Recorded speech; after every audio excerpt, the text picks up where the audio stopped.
श्री गण गणपति नमः। ओम श्री गण गणपते नमः। श्री गणेश की वंदना कर दीन के स्वामी श्री बुद्धदेव, श्री गणेश तथा मां शारदे की आराधना कर इष्ट देव का ध्यान धर गुरुजनों को नमन कर अभिनंदन करते हैं आपका वरुण ईश्वर द्वारा प्रस्तुत आज के दैनिक पंचांग में। यह दैनिक पंचांग हम नित्य प्रस्तुत किया करते हैं और प्रतिदिन प्रस्तुत लघु पंचांग का यह बृहद रूप है। इसमें डेटा जो भी प्रयुक्त होता है अतिरिक्त पंचांग से लिए जाते हैं, छवि तथा ध्वनि से गूगल से ली जाती है और यह प्रस्तुति आपके लिए हम यूट्यूब के माध्यम से, यूट्यूब के सौजन्य से सफलपूर्वक आप तक पहुंचा पाने में समर्थ होते हैं। तो चलिए चलते हैं पंचांग की तरफ। जिस प्रकार पंचांग के 5 अंग होते हैं, उसी प्रकार इस प्रस्तुति के भी 5 भाग हैं। जी हाँ, इस प्रस्तुति के भी 5 भाग हैं और पहला भाग पंचांग मुहूर्त और ग्रहों के गोचर से संबंध रखता है और इसी पहले भाग में से पंचांग और मुहूर्त को लेकर हम आपके सुझाव के अनुरूप इस प्रस्तुति का लघु रूप अलग से प्रस्तुत किया करते हैं। दूसरा भाग ताराबलन जिसका नाम है, जिसमें सितारे करते काम है। जी हाँ, सितारे कभी झूठ नहीं बोलते और इसके अनुसार आज के संदर्भ में विभिन्न नक्षत्रों में जन्मे जातक के लिए आज का दिन कैसा होगा, यह हम जान सकते हैं। साथ ही साथ ताराबलन का मुख्य सिद्धांत नवतारा चक्र पद्धति के पर आधारित है, जिसके अनुसार पूरे जीवन काल के लिए ग्रहों की शुभता अशुभता, ग्रहों की दशा अंतर्दशा का फल, जन्म कुंडली में बैठे ग्रहों का के अनुरूप कार्य कैसे करें तथा विभिन्न नक्षत्रों में जन्मे जातक हमारे लिए कितने शुभकारी या हमारे लिए बाधक हो सकते हैं, यह सभी जान सकते हैं विस्तृत चर्चा प्रस्तुति में। तीसरा भाग राशि के अनुसार आज कैसा दिन रहने की संभावना, चंद्रबलम इसका नाम है, जिसमें राशि ही करते काम है। चौथा भाग चौघड़िया, एक प्रकार का मुहूर्त ज्योतिष। मुहूर्त एक प्रकार का समय और कर्म का सटीक मिलन है। यह हमें बताता है शुभ और अशुभ काल, शुभ कार्य करने को। हम कोई भी कार्य करते हैं जीवन में तो उसमें शुभता चाहते हैं और चौघड़िया हमें उसमें प्रेरित करता है अच्छे मुहूर्त को अपनाकर शुभता कायम रखने का। विस्तृत चर्चा प्रस्तुति में। पांचवा और अंतिम भाग, हम जब जन्म लेते हैं तो सांस लेना आरंभ करते हैं और ठीक उसी क्षण ईश्वर हमें जन्म तिथि के रूप में कुछ अंक उपहार के रूप में देते हैं और यह जीवन भर कार्य करता है। हो सकता है ये अंक हमारे लिए कुछ शुभकारी भी हों, कुछ हमारे नकारात्मक प्रभाव भी डालते हों, या हम जीवन में कुछ नकारात्मक अंकों को ले आए। इसलिए हमें जीवन में सकारात्मक अंकों को कैसे लाए, अंकों को सही प्रयोग करें कैसे करें, अंकों को पहचाने कैसे, समझें कैसे, उनका सही उपयोग करके जीवन में शुभता कैसे लाए, यह सभी चर्चा इसी प्रस्तुति में। जी हाँ, उद्देश्य शैक्षणिक है और साथ ही साथ अंक जीवन भर कार्य तो करते ही हैं और हमारे अंकों के अनुरूप ही कार्य करते हैं। इसके साथ ही अंक बोलते भी हैं। किसी भी माह के विभिन्न तिथियों को जन्मे जातक के लिए आज का अंक कैसा हो, आज का अंक क्या क्या संकेत दे रहे हैं सूता सूता के बारे में इसी प्रस्तुति में।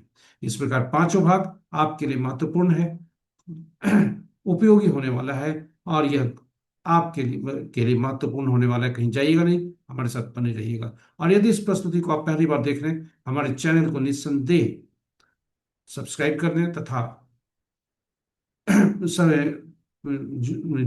तथा नोटिफिकेशन बटन को भी दबा दें ताकि हमारे हर प्रस्तुति की सूचना आपको मिल सके और आप इससे लाभान्वित हो सके। चलते हैं प्रस्तुति की ओर। पंच और प्रस्तुति की तरफ चलने के क्रम में थोड़ी चर्चा पंचांग की। पंचांग आम बोलचाल की भाषा में शुभ और अशुभ मुहूर्त जानने का माध्यम है, किंतु पंचांग के 5 अंग हमारे लिए काफी उपयोगी हुआ करते हैं। तिथि लक्ष्मी प्रदान करने वाला, वार आयु में वृद्धि करने वाला, नक्षत्रों से पापों का नाश, योग रोगों को दूर करने में सहायक और करण कार्य में सिद्धि, में सफलता, कार्य सिद्धि दिलाता है। और इसका फल प्राप्त करने हेतु हमें प्रतिदिन प्रातः पंचांग का स्मरण करना चाहिए और स्मरण करने का माध्यम यह श्लोक श्रेष्ठ है। जी हाँ, तिथि च श्री कर्म प्रोक्तम वारम आयुष्वर्धनम नक्षत्रम हरते पापम योगम रोग निवारणम करणम कार्य सिद्धिम च पंचांग फल मुक्तम। इसका प्रतिदिन स्मरण करना चाहिए। स्मरण करके पंचांग का श्रवण करना, यह पुराणों में लिखा है। ताकि हम गंगा स्नान तुल्य लाभ प्राप्त कर सके। गंगा स्नान का तात्पर्य जलीय तत्वों से है, जो कि हमारे शरीर के 70% भाग में। साथ ही साथ जलीय राशियां, जन्म कुंडली की और जलीय राशियों में बैठे ग्रह, जलीय राशि के स्वामी, ये भी शुभ प्रभावित होते हैं। इसलिए पंचांग का प्रतिदिन स्मरण करके श्रवण करना चाहिए। और श्रवण करने के बाद पंचांग की भूमिका यहीं समाप्त नहीं होती। पंचांग हमारी निर्णय क्षमता को सुदृढ़ करता है, आत्मबल बढ़ाता है। पंचांग प्रकृति और ब्रह्मांड की ऊर्जा के साथ संतुलन स्थापित करने में सहायक होता है, जिससे हम सबके जीवन में शांति, समृद्धि और सकारात्मकता का संचार होता है। अतः पंचांग का अनुसरण करके हम अपने जीवन को अधिक सफल और समृद्ध बना सकते हैं। तो चलिए आइए पंचांग की महत्ता को समझते हुए, पंचांग की उपयोगिता और भूमिका को समझते हुए, आइए हम सब पंचांग का प्रतिदिन स्मरण, श्रवण और अनुसरण करें और अपने जीवन को सफल और समृद्ध बनाते हुए शुभता कायम रखें। साथ ही साथ साझा करें प्रस्तुति को अपने मित्रों, परिजनों तथा शुभेच्छुओं के संग, ताकि वे भी प्रेरित होकर पंचांग का प्रतिदिन स्मरण, श्रवण और अनुसरण करके अपने जीवन में शुभता ला सकें। तो चलते हैं प्रस्तुति की तरफ। और प्रस्तुति पर जाने के क्रम में श्री राम का नाम उच्चारण करते हुए चलते हैं। और जहां श्री राम होते हैं वहीं भाई हनुमान भी होते हैं। जय श्री राम। जय भाई हनुमान। स्वागत है आपका प्रस्तुति के पहले भाग में। आज का दिनांक 29 अप्रैल 2026,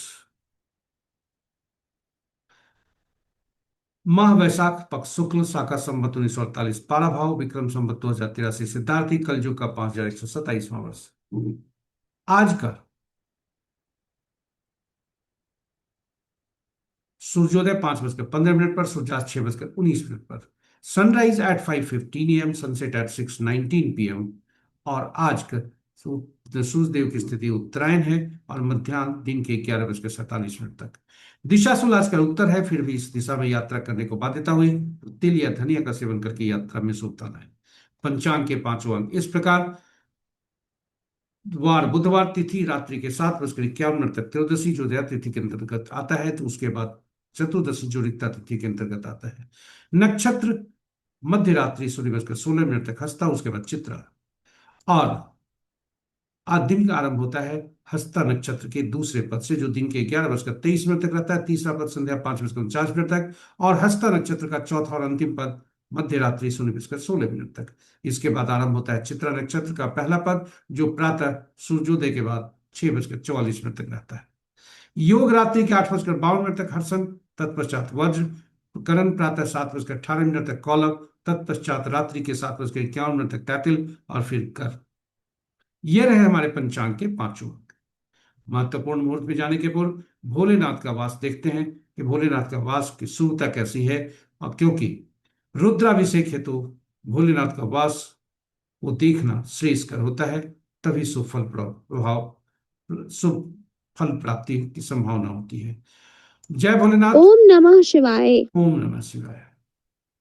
जब तक त्रयोदशी तिथि है तब तक भोलेनाथ नंदी पर सवार है, अभिष्ट सिद्धि के लिए काफी उपयोगी है। उसके बाद यानी रात्रि के 7:51 के बाद भोलेनाथ भोजन पर रहते हैं, जो कि शुभ नहीं है।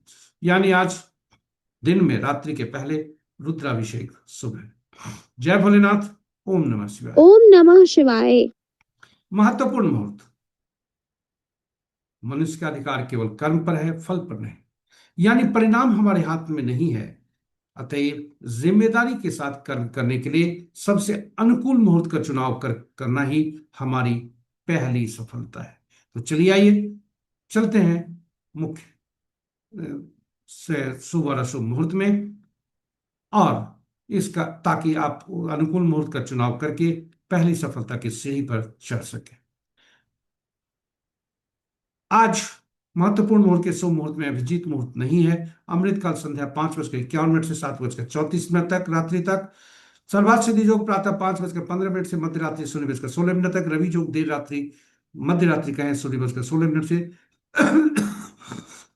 कल सुबह सूर्योदय के तक 5:14 तक। विजय मुहूर्त अपराह्न 1:58 से 2:50 अपराह्न तक। गोधूली बेला संध्या 6:18 से 6:40 संध्या तक। और निशिता मुहूर्त देर रात्रि 11:25 से मध्य रात्रि 0:08 तक। अशुभ मुहूर्त में रात्रि में किए जाने वाले पूजा पाठ जब तब साधना तंत्र मंत्र आदि के लिए निष्ठापूर्ण श्रेष्ठ हुआ करते हैं। और अशुभ मुहूर्त में राहु काल दिन के 11:47 से 1:25 अपराह्न तक, गुलिक काल दिन के 10:09 से 11:47 तक, यमगन प्रातः 6:53 से 8:31 प्रातः तक, और वर्ज मुहूर्त प्रातः 7:35 से प्रातः 9:18 तक। ये रहे महत्वपूर्ण शुभ और शुभ मुहूर्त। समय और कर्म का सटीक मिलन ही मुहूर्त होते हैं। जी हाँ, अनुकूल मुहूर्त में कार्य आरंभ करने में से जीवन में आने वाली उन बाधाओं को हम सफलतापूर्वक और खुशी खुशी पार कर सकते हैं, जो मानव जीवन का अपरिहार्य हिस्सा है। इसके साथ ही हम ग्रहों के आकाशीय स्थिति की ओर चलते हैं, जो स्थानीय समय पटना के 5 बजे प्रातः का है। बुध देव का राशि परिवर्तन होने वाला है और इसलिए ये कमजोर अवस्था में है। अंश के अनुसार, राशि के अनुसार ग्रहों की स्थिति को देखा जाए तो वित्त राशि में 4 ग्रह, शत्रु राशि में 2 ग्रह, सम राशि में 2 ग्रह और अपनी राशि में 1 ग्रह है, सूर्य देव। बृहस्पति और बुध शक्तिशाली ग्रह हैं, क्योंकि इनके राशियों में क्रमशः 3 और 2 ग्रह हैं। चंद्र की राशि में कोई ग्रह नहीं है, शेष ग्रहों की राशियों में एक एक ग्रह है। नक्षत्र की स्थिति को देखें, मित्र नक्षत्र में कोई ग्रह नहीं, शत्रु नक्षत्र में 3 ग्रह, सम नक्षत्र में कोई ग्रह नहीं और अपने नक्षत्र में 6 ग्रह हैं। जी हाँ, चंद्रदेव, बुधदेव, बृहस्पति देव, शनिदेव, राहुदेव और केतुदेव। आज बुध और बृहस्पति का राशि परिवर्तन है। बुध बृहस्पति की राशि में, बृहस्पति बुध की राशि में। नक्षत्र के अनुसार यदि ग्रहों की शक्ति को देखा जाए तो बुध देव और चंद्रदेव के नक्षत्रों में 2 2 ग्रह हैं। सूर्य और मंगल के नक्षत्र में कोई ग्रह नहीं है, शेष ग्रहों के नक्षत्र में एक एक ग्रह है। आज चंद्रदेव का राशि परिवर्तन नहीं है और बुध देव का कल प्रातः 6:55 पर बुध देव का राशि परिवर्तन है। इसके साथ ही हम आपको दूसरे भाग में ले आते हैं। दूसरा भाग ताराबलम, जिसका नाम है, जिसमें सितारे करते काम है और सितारे कभी झूठ नहीं बोलते। ताराबलम की सारणी आपके समक्ष है और इस ताराबलम की सारणी में सबसे ऊपर में नक्षत्रों के नाम जो है वह चंद्रमा के गोचर से संबंध रखता है और ताराबलम के नीचे जो नक्षत्रों के नाम है वह हमारे हमारे जन्म कुंडली में नक्षत्र हमारा जन्म नक्षत्र है। और इसमें से हम अपने जन्म नक्षत्र को चिन्हित करते हुए हम आगे बढ़ते हैं। और जब जन्म नक्षत्र को चिन्हित करते हुए आगे बढ़ते हैं और आगे बढ़ने के क्रम में जहां हॉरिजॉन्टल और वर्टिकल लाइनों का मिलन होता है वही आज का फल होता है। कुल शुभ और इस तरह से लाइनें मिलेंगे, शुभ और अशुभ फल। यदि आज का तारा संपत, क्षेम, साधक, मित्र या मित्र में हो तो वह शुभता फल शुभता की तरफ इशारा करता है, ताकि हम उसमें नए कार्यों का आरंभ हम कर सकते हैं। वहीं यदि आज का तारा जन्म, संपत, जन्म, विपत, प्रत्यय और नैथन्य हो तो वह अशुभता की तरफ इशारा करता है। जी हाँ, वह अशुभता की तरफ इशारा करता है, यानी हम उस दैनिक कार्यों में सावधानी बरतते हुए नए कार्यों को आरंभ नहीं करने के लिए इसमें संदेश दिया जाता है। नौ तारा चक्र पद्धति मूलतः इस सिद्धांत पर आधारित है। ताराबल मुख्यतः नवतारा चक्र पद्धति पर आधारित है और नवतारा चक्र पद्धति का मूल सिद्धांत यह है कि ग्रहों के मन नक्षत्र होते हैं। नक्षत्र ही ग्रह के फल देते हैं। प्रश्न उठता है 27 नक्षत्र, 9 ग्रह, कौन से नक्षत्र किन ग्रह के फल देंगे, ग्रह किन किन नक्षत्रों के फल पाएंगे। इसके लिए हम 27 नक्षत्रों को सूचीबद्ध करते हैं, 9 9 नक्षत्रों की सूची बनाकर 3 श्रेणियों में रखते हैं। पहला से 9वां तक पहला श्रेणी, 10वां से 18वां दूसरा श्रेणी, 19वां से 27वां तीसरी श्रेणी। और ग्रहों को महादशा के क्रम में रखा जाता है। केतु देव पहला ग्रह, शुक्र दूसरा, सूर्य तीसरा, चंद्रमा चौथा, मंगल पांचवा, राहु छठा, बृहस्पति सातवां, शनि आठवां, बुध नौवां। और पहला ग्रह जो केतु देव हुए उनके साथ पहला नक्षत्र हर श्रेणी में से जुड़ते हैं, यानी पहला, 10वां और 19वां। वो इसी तरह दूसरा ग्रह शुक्रदेव, इनके साथ जुड़ते हैं दूसरा, 11वां, 20वां नक्षत्र। और इसी क्रम में घड़ी की सुई की दिशा में बढ़ते हुए बुध देव बने 9वां ग्रह, जिन्हें मिलता है 9वां, 18वां, 27वां नक्षत्र। और यह सूची इस प्रकार होती है। इस सारणी में से हम चिन्हित करते हैं अपने जन्म नक्षत्र को और फिर जन्म नक्षत्र को चिन्हित करके हम ऊपर की ओर बढ़ते हैं, हेडिंग पर जाते हैं, जिसमें उनके नक्षत्र के स्वामी के नाम है और यह नक्षत्र स्वामी पहला ग्रह बनते हैं। जी हाँ, ये इन ग्रहों के नाम है। जो कि नक्षत्र स्वामी बनते हैं, ये पहला ग्रह बनते हैं।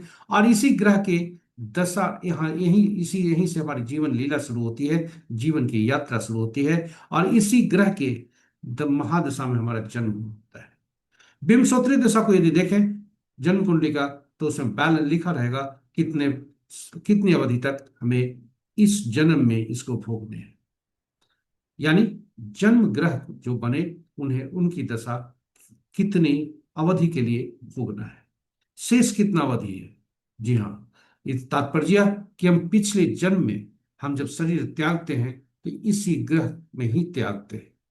जो हमारा पहला ग्रह बनता है वही पूर्व जन्म के का अंतिम ग्रह भी यही बनता है, इसलिए इस ग्रह को पीड़ा की श्रेणी में रखा जाता है। जी हाँ, इस ग्रह को पीड़ा की श्रेणी में रखा जाता है। और पहला ग्रह पीड़ादायक होता है, दूसरा चौथा छठा आठवां नौवां ये शुभ फलदायी होता है, तो पहला तीसरा पांचवां सातवां यह शुभ फलदायी होता है। इस प्रकार हम पूरे जीवन काल के लिए कौन से ग्रह शुभ रहेंगे, कौन से ग्रह अशुभ रहेंगे, हम अग्रिम रूप से जान जाते हैं। और जब यह जान गए तो क्या दशा अंतर दशा का फल कैसा होगा ये हम नहीं जान सकते। शुभ ग्रह के दशा अंतर दशा में शुभ कार्यों का योजनाबद्ध तरीके से कार्य करके हम शुभता सुनिश्चित कर सकते हैं। वही अशुभ ग्रहों की स्थिति में, अशुभ फल की स्थिति में हम मानसिक रूप से चुनौती का सामना करने के लिए तैयार होते हैं। यही इस प्रस्तुति का सार है। इतना ही नहीं, जन्म कुंडली यह हमें इंगित करता है, यह हमें मार्गदर्शन करता है जन्म कुंडली में बैठे ग्रह के अनुरूप कार्य करने का। जैसे दूसरा ग्रह संपत बनता है, यदि संपत ग्रह जहां बैठे हों, दूसरा ग्रह उसके ग्रह के 10 ग्रह का और भाव तथा राशि के अनुसार कार्य करने से संपत का लाभ होता है।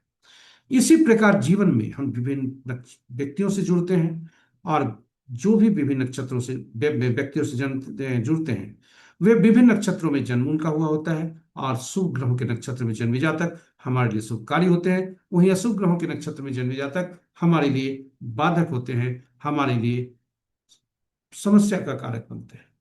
इसलिए शुभ ग्रहों के नक्षत्र में जन्मे जातक से कोई बात को पहचान कर उनसे जुड़ने से हमारे लिए लाभ होता है, कल्याण होता है, उल्लास, मान सम्मान में वृद्धि आदि शुभता ही शुभता होती है। इस प्रकार हम पूरे नक्षत्रों के बारे में, विभिन्न नक्षत्रों के बारे में से जन्मे जातक के लिए जानकर हम उनसे अपेक्षा उसे अनुरूप कर सकते हैं, चाहे वो व्यक्ति कहीं का हो, घर का हो, परिवार का हो, रिश्तेदार हो, समाज का हो या संसार का हो, कार्यस्थल का हो या फिर व्यवसाय स्थल का। इस प्रकार नव तारा चक्र पद्धति की उपयोगिता काफी है, और इसकी उपयोगिता को देखते हुए हमने YouTube पर अलग से वीडियो पोस्ट करके रखा है, जिसमें जिसमें भगवान राम, मां सीता तथा भाई हनुमान की कुंडली की चर्चा की है, और आपस के संबंधों को नवतारा चक्र पद्धति से स्थापित करने का उस पर विचार किया है और यह साबित करने का प्रयास किया। आप उसे देखें और लाभान्वित हों। इसके साथ ही हम वापस चलते हैं ताराबलम पर। ताराबलम आज का तारा चंद्रमा का गोचर हस्ता नक्षत्र में है, मध्य रात्रि सूर्य बजकर 16 मिनट तक। उसके बाद यह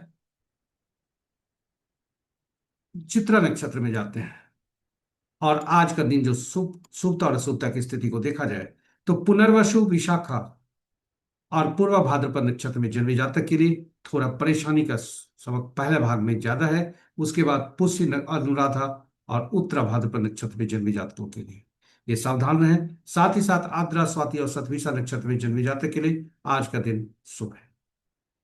इसी के साथ हम आपको ले चलते हैं तीसरे भाग में, चंद्रबलम जिसका नाम है, जिसमें राशि करते काम है और राशि के अनुसार आज कैसा दिन रहने की संभावना है। तो आज चंद्रमा कन्या राशि में, और कन्या राशि में जब तक चंद्रमा है तब तक कन्या राशि में जब तक है तब तक मेष, कर्क, कन्या, वृश्चिक, धनु, मकर, मकर नहीं, मीन राशि के जातकों के लिए शुभता के संकेत हैं। शेष राशि वाले जातक सावधान रहें। चौथा भाग चौघड़िया, एक प्रकार का मुहूर्त ज्योतिष। किसी भी शुभ काम करने के लिए इसका उपयोग किया जाता है। कोई भी कार्य हम करते हैं, चाहे वो पूजा पाठ हो या पहली बार किए जाने वाले कार्य हो, या जीवन में जो भी कार्य करते हैं उसमें शुभता की अपेक्षा करते हैं। और चौघड़िया हमें मार्गदर्शन करता है, शुभ और अशुभ काल बताता है। जी हाँ। इसकी उपयोगिता को देखते हुए हमने हिंदी और अंग्रेजी में अलग अलग वीडियो पोस्ट करके रखा है, आप उसे देख सकते हैं। संक्षेप में यहां चर्चा करते हैं। कुल 8 चौघड़िया दिन के होते हैं, 8 चौघड़िया रात के होते हैं, और आठ किंतु साप्ताहिक दिनों से इन्हें जोड़ने के लिए साथ ही चौघड़िया का नामकरण होता है। और इस प्रकार 8वां चौघड़िया जो होता है दिन और रात, यह आदि का चौघड़िया ही अंत का चौघड़िया हुआ करता है। इस प्रकार चौघड़िया का संबंध साप्ताहिक 8वां चौघड़िया का संबंध साप्ताहिक दिनों से होता है। और हर साप्ताहिक दिन के स्वामी अलग अलग ग्रह बनते हैं, जिन्हें विशेष कार्य के लिए अधिकृत किए गए हैं, जिसके विशेष कार्यों के लिए उपयुक्त होते हैं, फलदायी होते हैं, और विभिन्न विशेष कार्यों के लिए उपयोगी होते हैं, लाभदायक होते हैं। इसलिए इनका उपयोग हम चौघड़िया की शक्ति बढ़ती है, और चौघड़िया का उपयोग हम इस रूप में भी कर सकते हैं। तो इस प्रकार चौघड़िया का जब भी हम देखें तो जरूर यह देखें जिस चौघड़िया का उपयोग करने जा रहे हैं कि कहीं यह अशुभता से अधिव्याप्त तो नहीं है। दिन में 3 तरह की अशुभताएं होती है, राहु काल, वार वेला और काल वेला, और रात्रि में काल रात्रि। अनुभव के आधार पर इस प्रस्तुति को प्रस्तुत करते करते हमने जो सीखा है, जो अनुसंधान में पाया है, किताबों में अभी तक हमने नहीं देखा, जो पाया है कि दिन में चूंकि सूर्य देव की प्रभुता होती है और सूर्य देव से शनि देव नाराज रहते हैं, इसलिए शनि देव या शनि देव कहें, सूर्य देव से आपस में कटुता रहती है, इसलिए शनि देव का चौघड़िया प्रतिदिन काल बेला से ग्रसित होता है। इसका तात्पर्य यह नहीं है कि शनि देव अशुभ फल देंगे। शनि देव अशुभ सामान्य रूप से ही अशुभ फल देते हैं, पापी ग्रह है, काल रूप में चिन्हित है, कोई भी शुभ कार्य इसमें नहीं करना चाहिए। किंतु शनि कर्म के देवता है, इसलिए ईमानदारी के साथ धनोपार्जन हेतु की जाने वाली गतिविधियों के लिए यह लाभदायी है। उसी तरह से रात्रि चंद्रमा का प्रभुत्व और बुध देव नाराज, इसलिए बुध का चौघड़िया प्रति रात काल रात्रि से ग्रसित होता है। यह अनुभव के आधार पर हमने पाया और आपसे साझा किया है। तो चलिए आज देखते हैं चौघड़िया, आज का चौघड़िया क्या कहता है। यहां आपको एक बात और बता दें कि मंगल ग्रह क्रूर और अनिष्टकारी जरूर होते हैं, लेकिन इसमें कोई शुभ कार्य नहीं करना चाहिए, किंतु शत्रुहंता के लिए यह काफी उपयोगी है। और आज के संदर्भ में शत्रुहंता हर वर्ग के व्यक्ति के लिए अलग अलग है। विद्यार्थी के लिए कंपटीशन में शत्रु को परास्त करना, नौकरी पेशा वाले के लिए प्रमोशन के कैंडिडेट को शत्रु को परास्त करना, और साथ साथ अन्य लोग, हमारे अंत में यह भी कहे कि हमारे शरीर के लिए रोगों को परास्त करना, यह भी मंगल का कार्य है। तो चलिए आज का देखते हैं, आज का चौघड़िया क्या कहता है। आज का दिन जो है बुध से आरंभ हो रहा है, लाभ चौघड़िया से दिन आरंभ हो रहा है, लाभ चौघड़िया से दिन समाप्त हो रहे हैं। और दिन में काल चौघड़िया जो 8:31 प्रातः से 10:09 तक है, वो काल बेला से ग्रसित है। और रोग चौघड़िया जो 11:47 से अपराह्न 1:25 तक है, वह राहु काल वार बेला से ग्रसित है। वहीं रात्रि का चौघड़िया, लाभ चौघड़िया जो देर रात्रि 2:30 से 3:52 तक है, वह काल रात्रि से ग्रसित है। अब अंत में हम आपको ले आए हैं अंकों की दुनिया में। अंक हमारे जीवन में अहम भूमिका अदा करते हैं। जैसे ही हम जन्म लेते हैं, सांस हमारा लेना आरंभ होता है, ठीक उसी समय उसी के साथ साथ, दोनों साथ साथ होते हैं, ईश्वर हमें अंक उपहार के रूप में देते हैं, जन्म तिथि के रूप में। और ये अंक पूरे जीवन में कार्य करते रहते हैं, और ये अंक होते हैं 1 से 9 तक ही। जी हाँ, ये 10वां अंक नहीं होता, शून्य को गणना में नहीं लेते। और जब भी 2 अंकों या 2 से ज्यादा अंकों का समूह होता है, उसमें प्रयुक्त हुए सभी अंकों को जोड़कर एक अलग पे परिवर्तित कर लेते हैं। 1 से 9 तक अंक, 5वां अंक महत्वपूर्ण, क्योंकि 5वां अंक ये अपने से पूर्व और बाद में आने वाले अंकों को संतुलित करता है, ये मध्यम अंक है, इसलिए सेंटर का अंक कहते हैं। और अगर इसको कहा जाए वास्तु में, तो यह ब्रह्म स्थल को बताता है। ये अंक शासित होते हैं विभिन्न ग्रहों से, और ये ग्रह जिनसे ये शासित होते हैं, उनके तत्व, गुण और ऊर्जा इनमें समाहित होती है। और इसीलिए इन अंकों को विशेष नाम से पुकारा जाता है अंकों की दुनिया में, जो आपके समक्ष सूचीबद्ध है। जब हम जन्म लेते हैं तो ईश्वर हमने कहा अंक उपहार में देते हैं, और ये अंक जन्म तिथि के रूप में होती है, जिसमें तिथि, माह और वर्ष होता है। तिथि और माह 1 या 2 अंकों के हो सकते हैं, वर्ष 4 अंकों के। और जो हमने आरंभ में कहा था कि इन अंकों में, इसमें प्रयुक्त हुए सभी अंकों को जोड़कर एक अंक में हम परिवर्तित कर लेते हैं। तिथि हमारा हम खुद होते हैं, हमारा व्यक्तित्व बताता है, और तिथि माह और वर्ष हमारा भाग्यांक बताता है। इसलिए जिस तिथि को हम मूलांक भी कहते हैं, बोलचाल की भाषा में ड्राइवर कहते हैं, तिथि माह और वर्ष से मिले अंकों को हम इसे भाग्यांक कहते हैं। साथ ही साथ तिथि हमारा आंतरिक व्यक्तित्व दर्शाता है, वहीं तिथि और माह को जोड़ते हैं तो हमारा बाहरी व्यक्तित्व दर्शाता है। एंजल नंबर एक अंक उपहार के रूप में, बोनस के रूप में ईश्वर से प्राप्त होता है, जिसे वर्ष के अंकों को जोड़कर एक अंक में परिवर्तित करके पुरुष के लिए 11 से उसमें घटाते हैं, महिला के लिए उसमें 4 जोड़ते हैं। जब हम जन्म लेते हैं तो कुछ अंक हमें ऐसे भी मिलते हैं जो हमारे पूर्व जन्म के रिश्तों को दिखाते हैं। ये 11, 22, 33 यदि होता है कहीं भी, चाहे तिथि माह या गणना में, तो वह दिखाता है हमारे पूर्व जन्म के आत्मा से संबंध। उदाहरण स्वरूप 29 तारीख आज का जन्म तिथि है। 29 का टोटल 11 होता है, और इसलिए यह बताता है हमारे पूर्व जन्म के आत्मा से संबंधित कुछ छूटे हुए कार्यों से। साथ ही साथ 13, 14, 16, 19 यदि तिथि या गणना में कहीं आते हैं तो पूर्व जन्म में हमारे द्वारा किए गए कर्म से उत्पन्न ऋण से संबंधित बताता है, जिसे हम इस जीवन में पूरे करने होते हैं। जी हाँ, उसको अदा करना होता है अपने कर्मों के से। तो यह हमें मार्गदर्शन करता है। अंक ये भी बताते हैं कुछ, जब ईश्वर हमें कुछ अंक उपहार में देते हैं तो ये अंक ऐसे भी हो सकते हैं जो कि अनुपलब्ध अंक हैं। कुछ अंक 1 से 9 तक के अंक में कुछ अनुपलब्ध अंक भी होते हैं, यानी उस अंक से संबंधित तत्व, गुण और ऊर्जा की कमी हमें पाई जाती है। वहीं कुछ अंक ऐसे भी हो सकते हैं जो 3 बार से ज्यादा प्रयुक्त हुए हों। ऐसी स्थिति में उस अंक से संबंधित गुण, ऊर्जा, तत्व की अधिकता हमें पाई जाती है, जो कि अच्छा नहीं होता, शुभ नहीं होता। तिथि और ड्राइवर और कंडक्टर, कल्पना कीजिए बस के बारे में। ड्राइवर और कंडक्टर अगर बस में शत्रुवत हैं तो बस का चलना मुश्किल है। ठीक हमारे जीवन में भी ड्राइवर और कंडक्टर का अंक यदि शत्रुवत हो गए तो हमारे लिए यह चलना मुश्किल है। इसलिए जीवन में ड्राइवर और कंडक्टर के की धुरी पर पूरा जीवन घूमता है, और ड्राइवर और कंडक्टर का कोई शत्रु अंक हमें नहीं लाना चाहिए। यह हमें सुनिश्चित करना चाहिए, क्योंकि जब भी हम लाते हैं उस मोड़ से आरंभ होता है। यदि आरंभ से ही है तो फिर हमें जीवन आरंभ से स्ट्रगल होता है, और यदि बाद में लाते हैं तो वहां से बाधा शुरू होती है। इसलिए ऐसे अंकों को शत्रु, अगर आरंभ से ही शत्रुता होती है तो ऐसे अंक को लाया जाता है तो दोनों के मित्र। जी हाँ। और वह अंक का स्रोत कौन सा होगा? वह अंक का स्रोत होता है, वह अंक का स्रोत जो बनता है वह बनता है नाम का अंक। नाम का अंक जो है काफी महत्वपूर्ण होता है, इसलिए नाम का अंक वह स्रोत बनता है। और यह पहले अनुपलब्ध अंक कैसे निकालते हैं, आपके समक्ष सूची हमने रखी है। इस जातक का जिसका जन्मतिथि आज है, उपहार गूगल से हमने लिया है। इसका उद्देश्य शैक्षणिक है।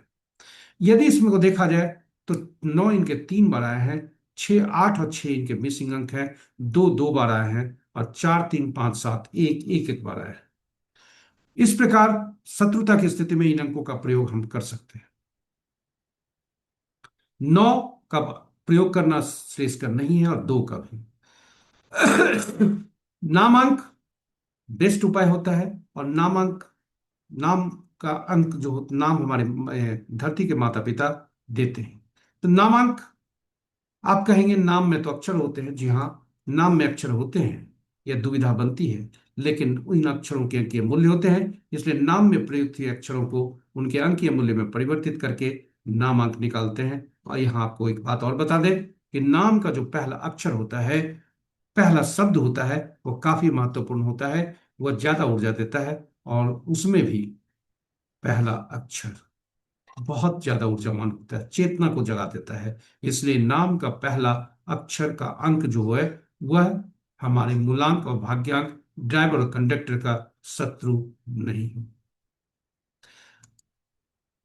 तो देखिए, ये हमने तिथि जो ली है आशीष नेहरा का लिया है, जो क्रिकेटर है, जिनकी आज का इनके जिनका जन्मदिन है, ये क्रिकेटर हैं आशीष नेहरा। ये जन्मदिन की हार्दिक बधाई। इनका जन्म का अगर ये देखें तो अंक जो है नाम का पहला अक्षर 1 देता है, और वहीं नामांक 9 पर देता है। एक बात और बताएं कि वॉवेल जो होते हैं, बेन जो हमारे वॉवेल होते हैं, वह ज्यादा अंक यदि देते हैं तो वह शुभ होता है। कॉन्सोनेंट ज्यादा अंक देते हैं तो शुभ नहीं होता। इस जातक का वॉवेल ज्यादा अंक दे रहे हैं कि जो शुभ है। यहाँ पर एक फिर बात बता दें कि उद्देश्य शैक्षणिक है इस जन्मतिथि का, इसलिए हम केवल चर्चा कर रहे हैं, हम कोई भविष्यवाणी नहीं कर रहे हैं। इस प्रकार हमने देखा कि अंक कार्य करते हैं। चलिए शत्रु अंक को भी देखें, शत्रु अंक कैसे कार्य करते हैं। 1 के 8, 2 के 4, 6 8 9, 3 के 6 4 के 8 9 4 2, 5 के कोई नहीं, 6 के 3 9, 7 के 7 9 3, 8 का 1 2 9 4 8, 9 का 6 4 2 8 9। जातक का मूलांक 2 है, भाग्य अंक 5 है। 2 और 5, 5 चूंकि अंक ऐसा है जो यूनिवर्सल अंक है, बीच का अंक है, इसके कोई शत्रु नहीं होते, इसलिए 2 और 5 मित्रवत है। यहां पर जो नाम का पहला अक्षर 1 आता है, नाम का जो नामांक होता है यह 9 देता है। जी हाँ, ये 2 का शत्रु है, इसलिए नाम में इनके सुधार की संभावना है। भावल इनके साथ देते हैं जो कि शुभ।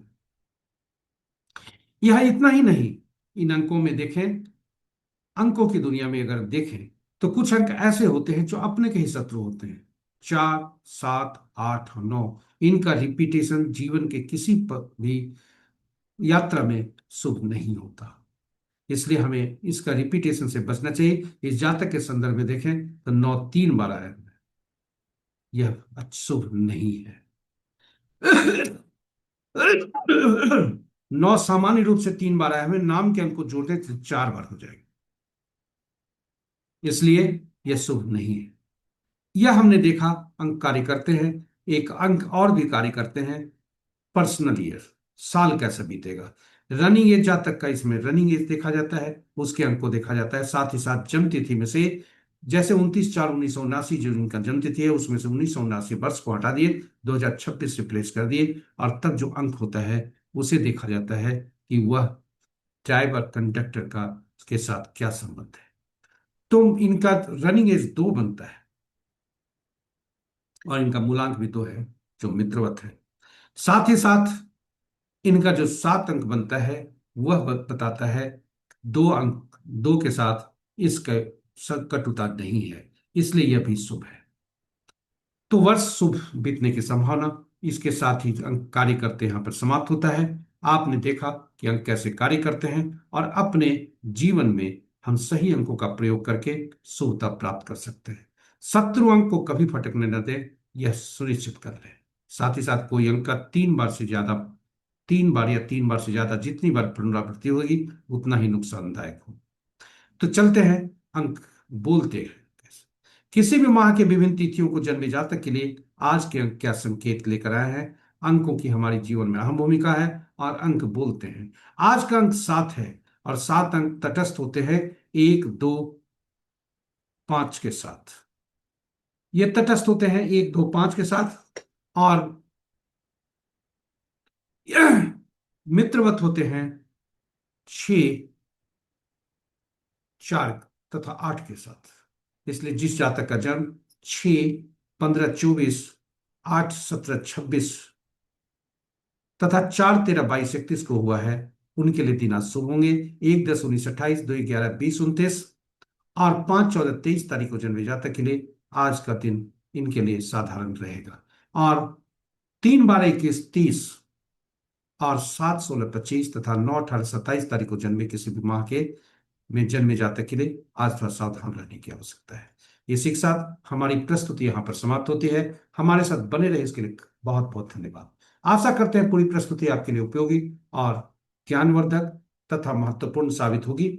यदि प्रस्तुति को देखने के क्रम में कोई सुझाव आपके मन में आया होगा तो हमें जरूर YouTube के कमेंट बॉक्स में देकर इस प्रस्तुति को बेहतर बनाने में सहयोग करके हमारा मनोबल बढ़ाएं। जी हाँ, समय के साथ बहे, समय के विरुद्ध नहीं। और यदि इस प्रस्तुति को आप पहली बार देख लें तो हमारे चैनल को सब्सक्राइब करें, साथ ही साथ चैनल को साझा करें, चैनल को सब्सक्राइब करते हुए नोटिफिकेशन बटन को दबाना न भूलें, ताकि हमारी प्रस्तुति की सूचना आपको मिल सके और आप उससे लाभान्वित हो सके। और अंत में सुझाव देकर मनोबल बढ़ाएं, पोस्ट को लाइक करें, मनोबल बढ़ाएं, हमारा आत्मविश्वास को बढ़ाते रहें। इसी के साथ हम आज के दिवस के देवता बुद्ध देव, श्री गणेश तथा मां शारदे से प्रार्थना करते हैं कि उनकी असीम कृपा आप पर बनी रहे और आपका दिन शुभ। जय बुद्धदेव, जय श्री गणेश, जय मां शारदे।